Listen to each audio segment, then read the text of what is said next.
You are listening to the Music Ed Mentor podcast, where we help music educators build, manage, and grow thriving school music programs and have long and happy careers.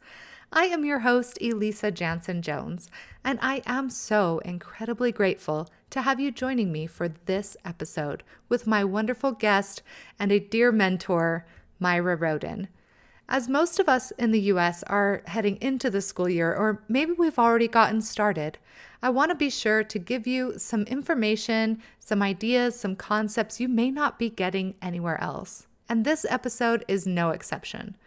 Myra is the founder of the Athena Girls Music Leadership Camp, and today we're going to talk about how to reactivate and activate your student leaders. Many of our educator friends have noticed how their students have fallen away in this time, especially not connecting in the ways that we used to. Numbers are down, and many student leadership groups have been defunct since schools shut down in March of 2020.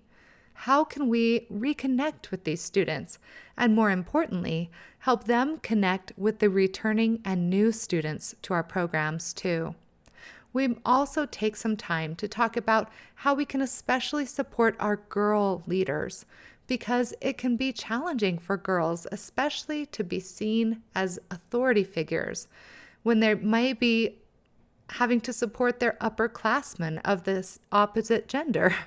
We're going to dive into the number one thing you can do to help all your student leaders to be as strong as you know they can be and what you need them to be for their fellow students. We'll answer all of this and more. But first, can we talk about another way to get our students back on track with their musical learning? With Music Professor, you can give your band students a robust library of video lessons to practice with at home or to reinforce your rehearsal instructions. Right now, you can get a free 30-day trial to discover how Music Professor can support you and your students this coming year. Help them get caught back up. Give them those extra resources that they need quickly and easily and affordably. Visit musicprofessor.com/schools to learn more. We also couldn't do this episode without Smart Music, the leader in online assessments for music students in band, orchestra, and yes, choir. With a large library of content you can assign to students right in the platform, you'll be able to get your students learning their parts quickly and easily, and probably hilariously too. Learn more about how Smart Music can support your students' home practice at smartmusic.com. And now, let's talk about how to reactivate your student leaders with Myra Rhoden. Okay, I am Myra Rhoden, and I am the founder of the Athena Music and Leadership Camp and director of bands at Fayette County High School in Fayetteville, Georgia, which is a suburb of Atlanta. And you are awesome. And I'm so glad that you're here. But tell us about your background, because you're a band teacher and a doctorate and like all of these amazing things. Well, I am from Tuskegee, Alabama, and I grew up about 2 blocks away from Tuskegee University. My parents worked there, they were professors there. And so that's how I started getting into this band thing, just watching them as a kid. You could run around and go places, and parents not really worry about you as long as you were in the neighborhood. So that's how I got interested in this band thing and joined band because that's what you did in my family. It wasn't, are you going to be in band? It was, what instrument are you going to play? And that was it. And the rest is history. Yeah, my family too. Yeah, it wasn't a choice. You were told what you were going to play too. So, well, yeah, that was the second part. It was, oh, by the way, there's a clarinet in the closet. So yeah. Okay. So I went to the University of Alabama for my bachelor's degree and did 4 years there, 4 years of marching band there, music ed major. And upon graduation, I was hired by Tuscaloosa City Schools and taught at the all 6th grade school. for 3 years. Yes, for 3 years there. Um, the interesting part about Tuscaloosa is they were under a federal desegregation mandate. So the entire city went to school together. It wasn't neighborhood schools. They turned the neighborhood schools into individual grade level schools. So you had a sixth grade school, a seventh grade school, an eighth grade school. One of the high schools that was in one of the neighborhoods was the ninth and 10th grade school, and the other one was the 11th and 12th grade school. And they never had a band at the sixth grade school. So I was a first year teacher starting a band program. And I student taught in that school system, and the principal trusted me to come to the school and start the band program. So my very first job, I started a band program at West Lawn Middle School, sixth grade, all sixth grade school. That's outstanding. Yeah, the weirdest part about that is in college, I was the one that said I never wanted to teach beginners because I didn't want them to not know how to play because of me. I wanted to get them after they laid that very first or second or third year foundation. And then my very first job is teaching all sixth grade. So I left there, and my high school band director retired. So I got the job at my old high school.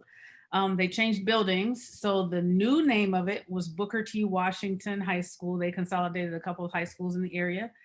And I was there for 4 years. And that was more of a rural community, Tuskegee. And then I moved to the big city of Montgomery and taught at Lanier High School for 2 years. And then we decided to move to Georgia, and I've been at Fayette County High School for 18. Nice. So while I was during my first job, I went and got my master's while I was teaching from the University of Alabama, again, since I was still in Tuscaloosa. And then I received my DMA in conducting from Southern Miss with Dr. Tom Friskillo. That's so, you're such an overachiever, you know that? No. I personally, I've been called an overachiever. I don't know that I accept that term. I'm just an achiever. I just like, Right. I recently had somebody ask me this question, like, what drives you? Like, how are you able to achieve the things that you do? And it's just really got me thinking. I mean, what makes you go on and, be teaching full time and working on a master's degree and then going back to school to get your doctorate when you've got certainly all these other things going on with your full-time job and Athena? What drives you? Yeah, I don't know the answer to that. I do remember my first principal telling me, go back to school. And I'm like, oh, I want to teach a few years. He said, no, go back to school. You can do it. And he actually encouraged me to do that. And I don't think it was because he didn't think I knew what I was doing. I think he just knew, he was that kind of person to encourage his teachers to take the next step. So because of him, I actually enrolled in the master's program and went back to school for my master's. I always wanted to get a doctorate. I wasn't sure in what. Quite honestly, that came from my uncle, who passed away while he was working on his doctorate. He was 25, and he was at Florida State University, not in music, but in food and nutrition. I was 15 at the time. And so ever since then, I said, all right, I'm going to go get my doctorate. So, looking back, that's probably where that came from. In addition to just wanting to learn more about, how I go and hear all these different bands, and, this teacher's band sounds this way, but this teacher's band sounds this way. And why is that? So I want to be able to learn more about how to, make my band sound good, basically. So I went back to school to do that. Yeah. Oh, that's a great reason. And what motivated you to start Athena, this all girls student leadership camp, music student leadership every summer? Where did that come from? It's kind of weird. It came out of a conversation with my husband. I have been fortunate enough to go to different places to do honor bands and things like that at different universities or districts or regions. And everywhere I went, and it still happens today, everywhere I went, there was always a young lady that would come up to me and ask me about my job, ask me about what I do, and then they would tell me their fears about becoming a band director or a section leader or something like that. And the first question was always, are you really a high school band director? Like you do the marching band too? And yeah, I do. Yeah, I'm the band director at the school. And the girls would come and say, well, I'm the only trumpet player at my school and I was just selected section leader and I'm the only girl in my section. So, do you have any advice? And so I would come home and tell these stories to my husband, and it was the same story every time. It didn't matter where I was. And one day he looked at me and said, well, okay, what are you going to do about it? I'm tired of hearing these stories. What are you going to do about it? And I don't know. What are you going to do about it? And so we just brainstormed that night. And one of us said, well, what if we just got girls together and taught them how to do that? What if we just have a summer camp? Think, will people come? I don't know. Let's work it out. And that was 13 years ago. So that night we brainstormed about what it would be. We brainstormed a title or name for it, Athena. And what most people don't know is I have always looked up to Paula Kreider. And I called her and I said, this is going to be a very weird question, but I want to get your opinion on something. And this is what I'm thinking about doing. And she encouraged me to do it. And she said, I believe she started the camp at the University of Texas, the summer camp there.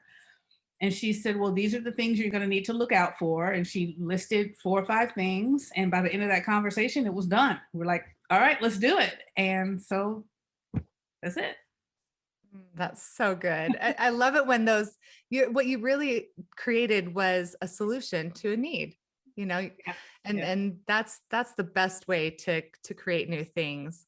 And I love that you went to PC. She is just so amazing. And anybody who's had a one-on-one conversation with her, she just has the biggest heart. And She does. And she's been such a great example for those of us who are women band directors. And, now we do have organizations like WBDI, right? Women Band Directors International. That's a cooperative group. And we need to do more to help get more women involved in music education. I know that sounds so weird, but there's still that stereotype out there, Yeah. and I have my own daughter going to University of North Texas starting next month, and I'm freaking out. Yeah. And what does she want to do? She wants to go into music education. Yeah. So for me, it's a very personal thing, having grown up in that world, having been surrounded by music educators since I was an infant, and now seeing my own daughter going into it. It's an experience. I don't know any other way to qualify that. Right. I wish I had the numbers, but you see all the young women who are in the middle school and high school bands, but where are they as leading the bands? Ladies getting appointed to jobs at the college level, and a lot of middle school teachers. I haven't seen a ton of high school directors that are women. At least not around here, as head directors, not as assistants. So I don't know, that could be, women just not wanting to do it, preferring to teach middle or high school or be an assistant or do something else or not. But I would be curious about the research on that, especially at the high school level. Mm-hmm. Yeah. Well, teaching high school is such a challenging job, and whether it's band or choir or orchestra, I mean, there's so much more that goes into it. It does require a much heftier lift, and I honor you for your continued service in that role. Oh yeah, it's definitely it's a challenge, but you got to do what you got to do. It's also incredibly rewarding. You have that chance to be with those kids for 3 or 4 years, and then to see them off into the real world. It's a hugely developmental period of time for them. So it's great. Yeah. And social media has made it even better because we get to follow them after they leave high school. So Very true. I'm still that one that waits a couple of years before they can become my social media friends or Facebook friends. But after that little buffer that I've put in my brain, it's great to see the marriages and the kids and the family trips and, oh, my child's joining band now, and I'm always one to jump on and say, I remember when you were a freshman in high school and now you're about to be the mom. Some of my first kids are like over 40 now. So that's hard to believe that some of the first kids I taught are over 40 years old. So yeah, I took my own kids to a drum corps camp in northern Utah, and I was dropping them off, and I grew up in Utah. That's where I went to college. So even though I live in Colorado now, I go back and I go to DCI events and see all my old friends. And so I was saying hi to all these people, and this one young woman, probably in her 20s, was standing off to the side, kind of waiting for me to finish talking to my friends. And then she comes up and she's like, "Are you Miss Jones?" I was like, "Yeah, everybody in Utah knows me as Miss Jones. So yeah." And she's like, "Do you remember me? I was your student in the 7th grade and you taught me the saxophone. And I want you to know I went on to play in high school, and now I'm a high school band director in Salt Lake City." Wow. And I was like, awesome. That is awesome. It's rewarding. Anyway, so let's talk about student leadership. What has happened this last year through the pandemic with our student leadership programs and giving them the capability to connect with their other students? What's the state of student leadership right now?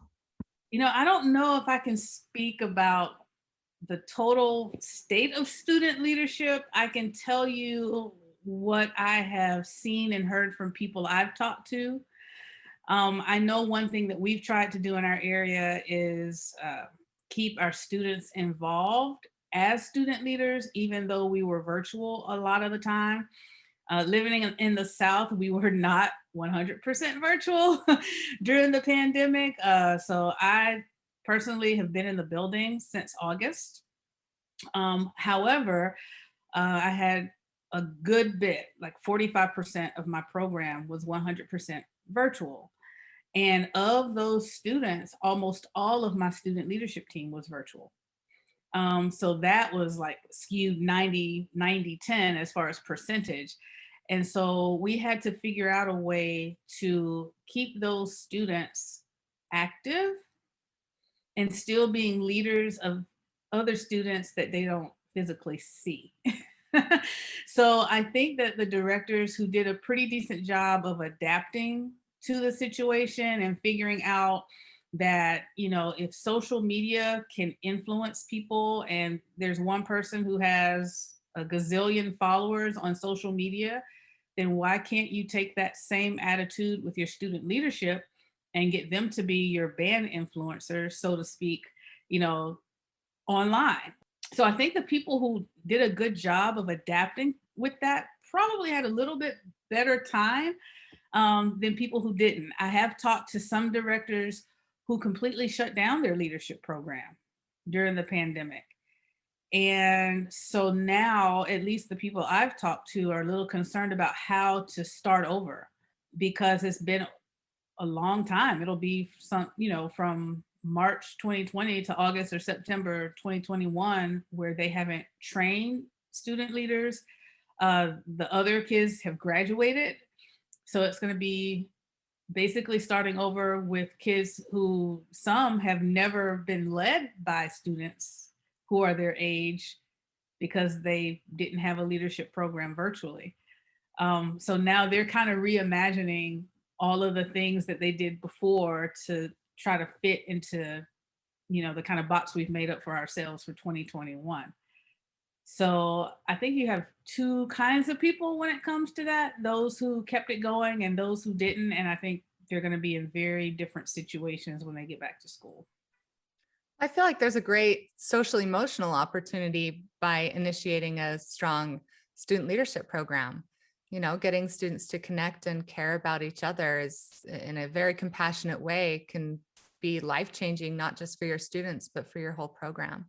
So what Yeah. advice do you have for people who maybe let their student leaders lapse or graduate without replacing, or maybe they just want to start a whole new opportunity for their students? I think they have to remember that they're going to have to train their students.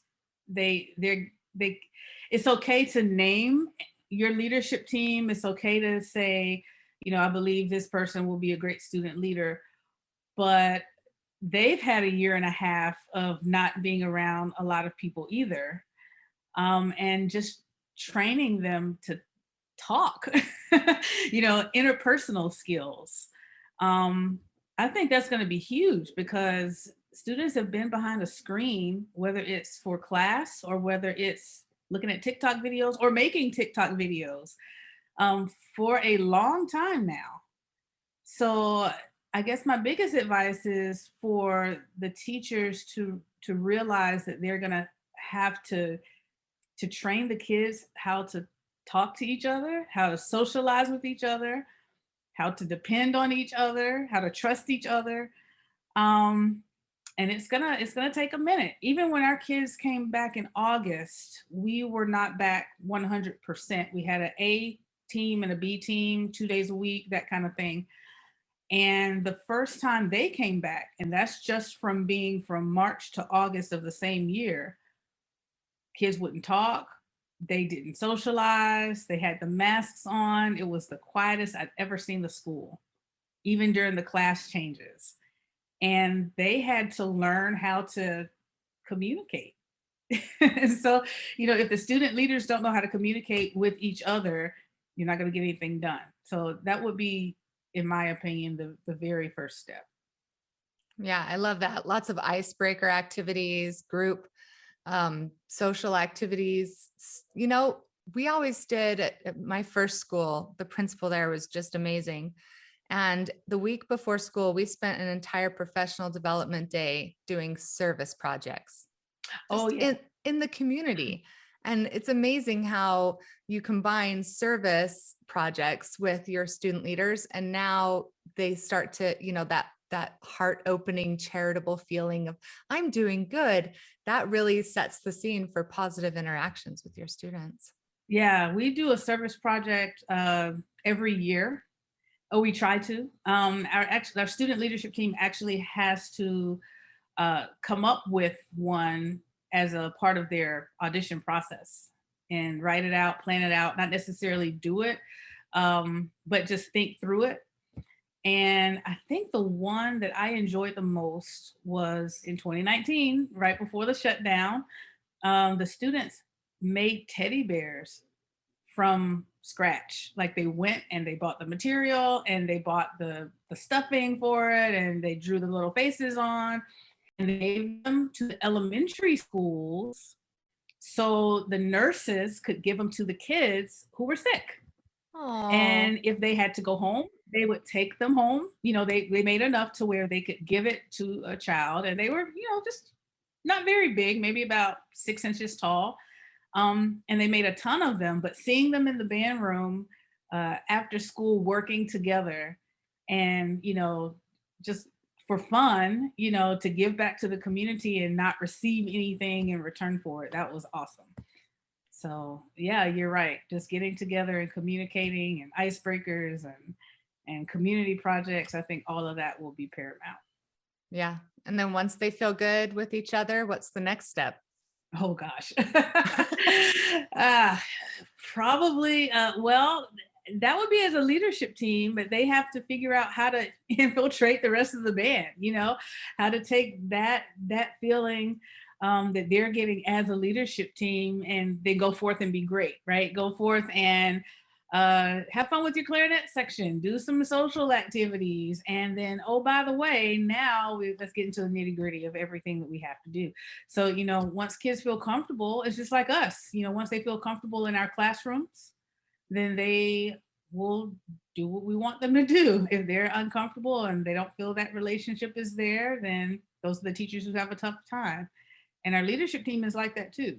If they don't build those relationships, they're going to have a tough time. So um, step one would be getting the leadership team to do that. And then the next step will be getting the leadership team to do that with their sections or whatever they're in charge of at the time. Right. Not sure if I answered your question. No, you did. You did. Yeah, yeah. And there's so many great resources out there for student leadership. Dr. Tim and Scott Lang and yourself, and there's information out there. But I think the big key takeaway for me is just get started, just get doing it. Yeah. And the sooner you can do it, the sooner your group's gonna reap the benefits of it. Absolutely. Yeah, if they just get in and start barking orders and, this is how it used to be and blah, blah, blah. No, I don't think that's going to work. Yeah. Now's the chance to remake your micro world into the way that you want it to be, not the way that it was. Right. Exactly. So let's talk about helping girls who are leaders. And I told you about my daughter going to UNT next year, but when she was a junior, she was put in a place she was the brass caption head for their band. And so she was having to be a leader among not only people much larger than her, because she's a petite girl who plays the tuba. She's amazing. Awesome. I know. Don't even get me started on, yeah. I'm a tuba mom too, so I understand the struggle. Yeah, the tuba moms. So she, had to take on this leadership role. And even though she had been in the band for a couple of years, it's not like she was new or anything like that. She was still having to direct some of those senior boys, some of the people who maybe felt like she shouldn't be in that role. I mean, is that a fairly common thing with girls? And if so, what are the other ways that we can sort of help our girls to step into those positions? Well, the biggest thing that we do at Athena is promote self-confidence. And I think that sometimes people will go at a young lady if they feel that she is not confident in her skills and what she can offer and what she can do. And so that's kind of what we see. So advocating for themselves and being self-aware of what they're good at, that's hard sometimes for the girls to say, okay, well, maybe the director chose me to be section leader because I'm good. And I know that sounds weird, but I've seen that and I've heard that from girls. And did you really mean to pick me? That kind of thing. Imposter syndrome. Yeah, exactly. And so getting them to come out of their shells and say, this is who I am and this is what I do. And all right, let's go and be great together. And sometimes that can be hard for girls. So why is it hard for girls? I don't know. I don't know if it's self-inflicted or if it's the situation, that they've grown up in, that, you have these gender roles that you have to do, whether it's at your house or in your neighborhood. I really don't know where it came from. I just know that we see it. We see it every summer. And the growth from the 5 days when we're in person, from when we get there to when they leave, people who've never been to the camp, I don't know if they really understand it. And the reason I say that is because when new people come, adults come and they spend the whole 5 days, they go, I get it now. I totally get it. And they say, the transformation is something else.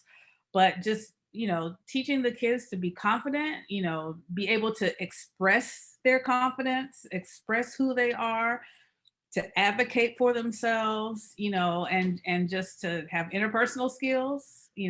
We make the kids make, I'm putting my air quotes up. We make the kids, do the announcements. We don't tell them what to do. We tell a young lady what to do, and the young lady will tell everybody else. And we try to pick the shy ones. I need you to tell everybody that it's time to line up and go to our next class. You want me to do that?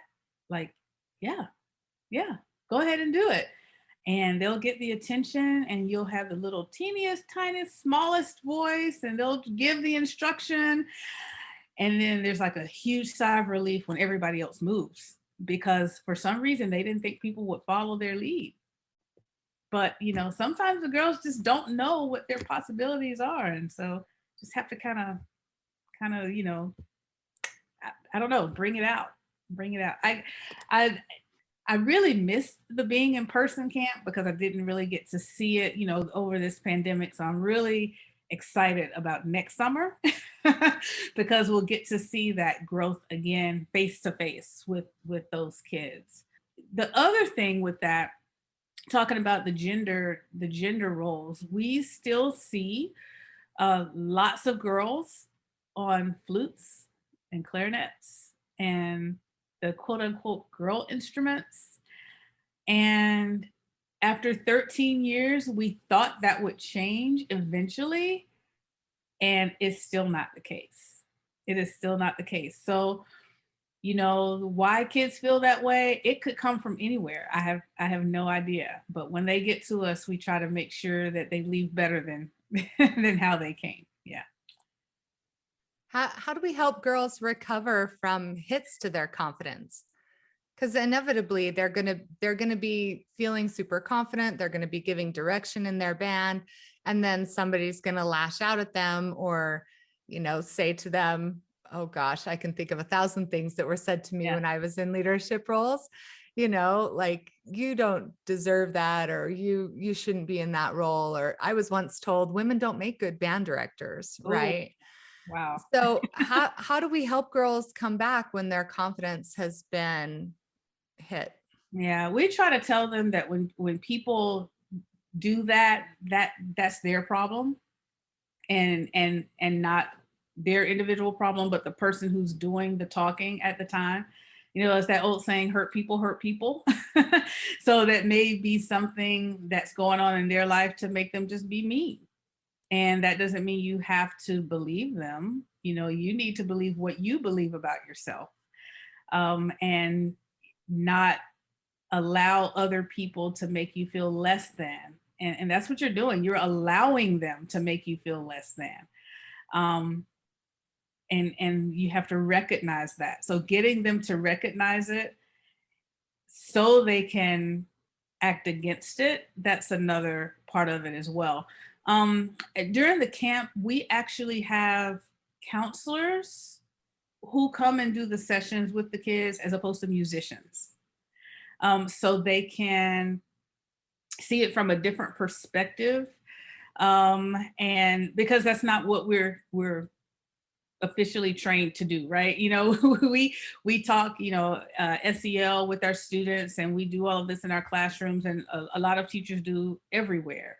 But we wanted aspect of it to be by a person who was trained, that was their life's work. And it's just, that coupled with all of the things we do in music, and then them saying, all right, how can we transfer this to your band class or your orchestra class when you get back to school? What are you going to say to your band director when you get there? How are you going to advocate for yourself? To my quiet girls, are you going to tell them, hey, I would like to be a section leader next year? Tell me what I need to do to get better. Those kinds of things. Yeah, it's just believing in self and making sure they realize that, people are going to say mean things, but you just got to keep it moving. Yeah, I feel like half the battle is just helping them recognize that they don't have to accept Right. other people's opinions of themselves. Yeah. They get to decide how they self-identify. And that can be so challenging for teenagers when so much of their self-worth is based on what they have and what they do and who their friends are. That's right. That's right. I wonder if I've grown out of that yet. It's hard. It's hard. Sometimes you slip back into it and you go, oh, wait a minute. Hold up. I mean, we could do a whole thing on imposter syndrome. Yeah. Yeah. When you start to feel like we're recording this, not when it's going to be published, but I have a concert tonight. Yeah. The first concert I will have conducted since December of 2019. Wow. Right. Ooh, and December. because it's our community band. Mm-hmm. So we usually do a full summer concert series, fall, winter, spring, anyway. And so we're doing our first one tonight. My band is significantly shrunk since some people still haven't come back from the pandemic. We're going to do it anyway. And even still, after rehearsals, let alone concerts, I still have to pinch myself. And I'm like, now, why am I the conductor again? Like I feel Yeah. I don't have a doctorate in conducting like you do. So, but I have to remind myself that it's, there's a reason why I've been the conductor and why it will be okay. And I think that 90% of the time, once we acknowledge that and recognize the issue, that's when we can fix it. Just like a good band conductor, you can't fix the things that are out of tune if you can't recognize that they're out of tune. Once you recognize it, you know how to fix it. That's right. That's right. Even when I started in the position where I am now, it was a little rough, the first couple of years because they hadn't seen anyone who looked like me in front of their kids before. And, some people were very welcoming. Most people, almost everybody was very welcoming, but you had one or two who questioned, how did she get the job? And, all of this. And the principal was very supportive. It was like, she got the job because she got the job. Because she's great. Why are you questioning this? And, that was still 18 years ago, but 18 years ago, I remember those little things that happened 18 years ago. Yeah. But it's one of those things where you say, one of those old sayings too, make your haters your motivators. Okay.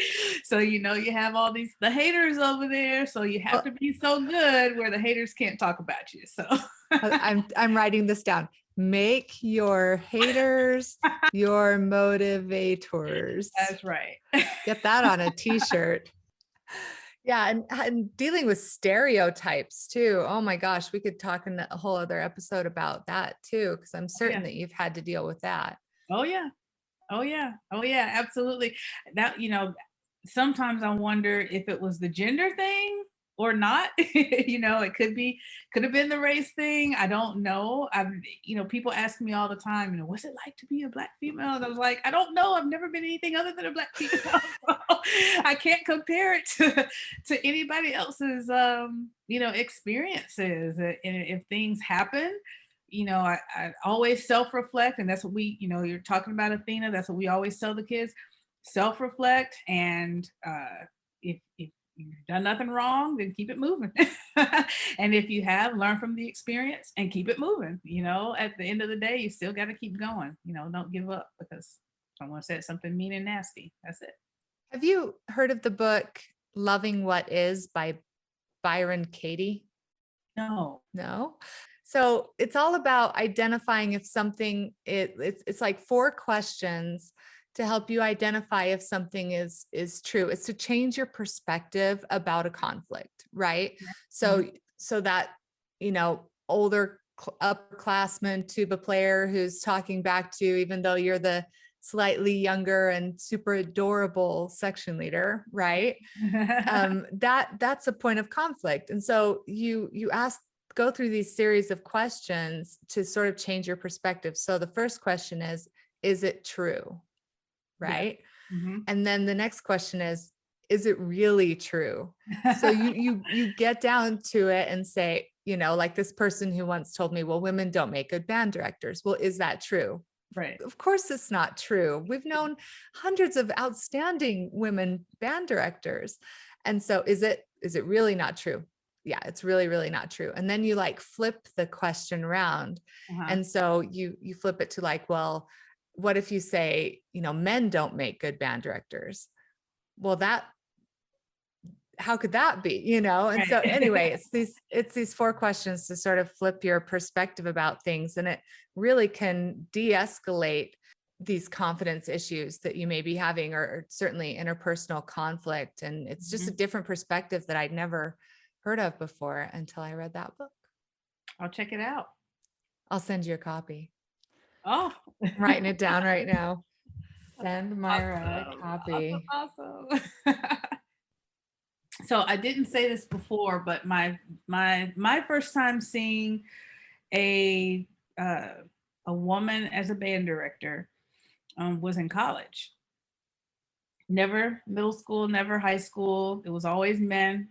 But the marching band director at the University of Alabama just happened to be the first female to direct a marching band in Division I school, Catherine Scott.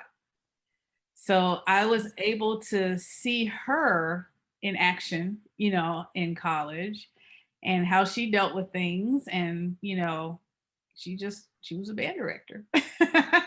And so, one thing she didn't know, I don't think she does to this day, but when I started teaching, I was like, all right, well, this is what she did. So I'm gonna dress like this, and this is what I'm gonna wear. And I'm gonna make sure, my hair is this way, and I'm gonna make sure, I look professional every day, and try to, have different mannerisms and how you take care of things. And that was, kind of a role model, because I just never seen it before. And at the time, I didn't know she was the first director until after I even had started teaching. I didn't know she was like that history maker.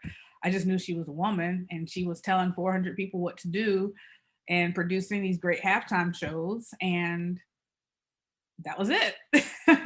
So not being a band director was never really um, an option. Like it was never said to me that, you can't do this, or because you don't see it, you can't do it. Um, I guess that's one thing I can say that our high school did a really good job is instilling in everybody that you can be whatever you want to be. You hear that all the time. But we heard that constantly from kindergarten to 12th grade. Whatever you want to do, that's what you can do. Whatever you want to do, you can be whatever you want to be. You just have to, know the steps to get there and follow the steps and do it. But it wasn't until later that I realized that, oh wow, I never saw another woman do this growing up. That was really interesting. So I don't know if that shaped me in any kind of way, because I didn't realize it at the time. I know that sounds kind of weird. But I do remember consciously trying to at least mimic some of the things that Catherine Scott did when she was at Alabama, from how she ran rehearsals and things like that. So I guess it's one of those things where representation matters, because I didn't realize I was being influenced, and I was. I was very fortunate in that my middle school band director was a woman, and my high school band director was also a woman. Oh wow. So to me, it was like a non-issue. If I wanted to be a woman music educator, that's what I was going to be. Yeah. And then my dad was very prominent, a music educator where I grew up, of course. And he never once made me feel like I couldn't be because I was a woman. And that's really saying something about my dad, because we grew up in a very patriarchal society. So, yeah. But yeah, it's amazing how we don't realize the influence that those people have until sometimes so much later. And I hope that we all recognize that we can constantly be a good influence to the people around us. So, I mean, I have to say that you've been influential to me just in the last year that we've known each other. Yeah. And, just to see the work that you do and the way that you teach. I've gotten to see you teach multiple times now, and it's just so practical and poignant. And you don't, what am I trying to say? You're very truthful and open about things. And I genuinely appreciate that about you. Oh, wow. Well, thank you. Thank you. I appreciate that. The first year of Athena, we couldn't afford a conductor. So I did it. The second year we brought a friend in who taught college, and we asked the girls, have you ever seen a college band director who happens to be a woman? And I think maybe one girl raised her hand at that time. And then I said, okay, what about high school? And maybe a couple of more people. And I said, the head director, and all the hands went down. And then I said, all right, what about middle school? And of course, a lot more hands went up. And, throughout that week, our goal is to make the team, the adults, very accessible to the kids, where they can talk to them all week long, get to know them, build a relationship. And throughout that week, the kids just wanted to get to know the college director, because they'd never seen one before. Like, are you real? Like, does this really happen?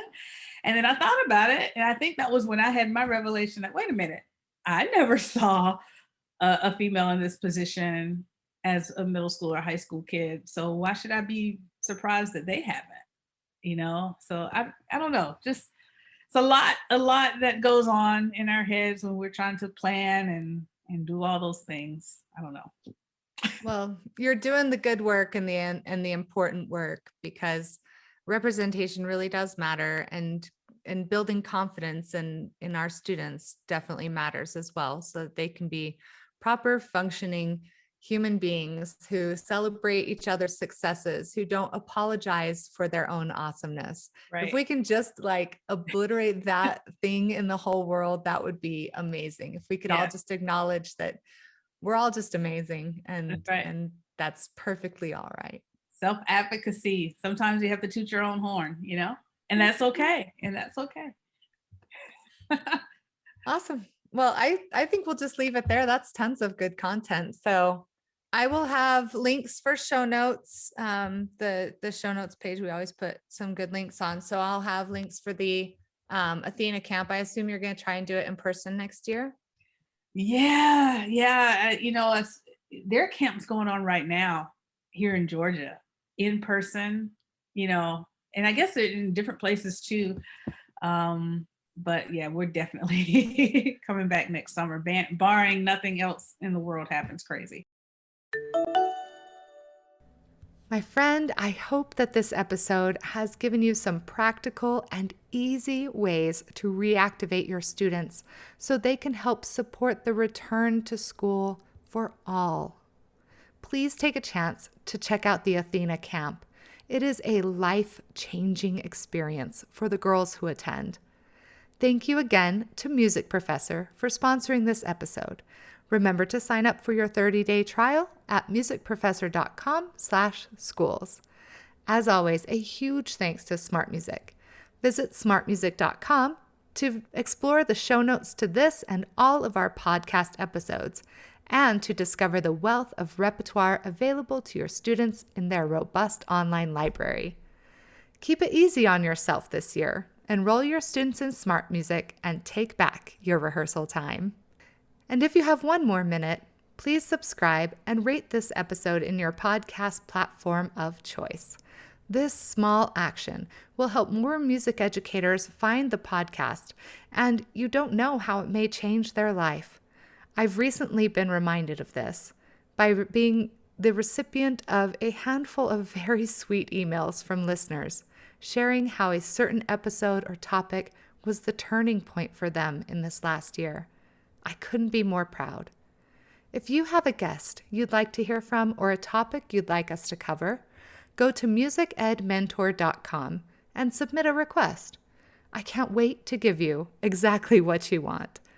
And with that, my friend, keep your eye on the prize and keep teaching on.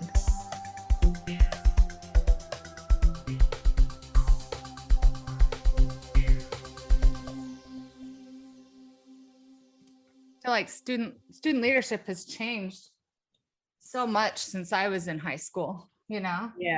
And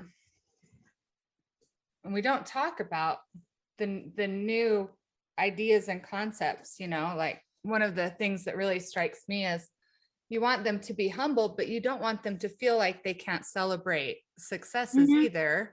So especially with girls, you don't want people saying, all those microaggressions like you've talked about, right? Yeah. Happens all the time. And I think that some people don't even realize that they are microaggressions, that it's just so standard in our society. And how do we break free from that? So, even now you see the thing with Simone Biles wearing the goat, on her leotard or on her shoes. And then you see some people like, I can't believe she's doing that.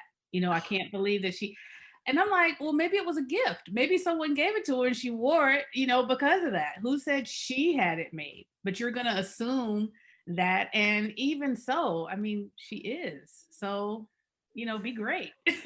Well, and it would be one thing if she was like, I'm so much better than everybody else, Right. but you see her amongst her teammates and she's a leader, and it's almost like her letting herself have permission to be awesome and recognize her own awesomeness. Right. It doesn't take anything away from the rest of her team. In fact, it lets them acknowledge their own awesomeness as well. And I think that's the thing that we need to break our system of, is thinking that I can be good and that means you're not good. Well, that's not true.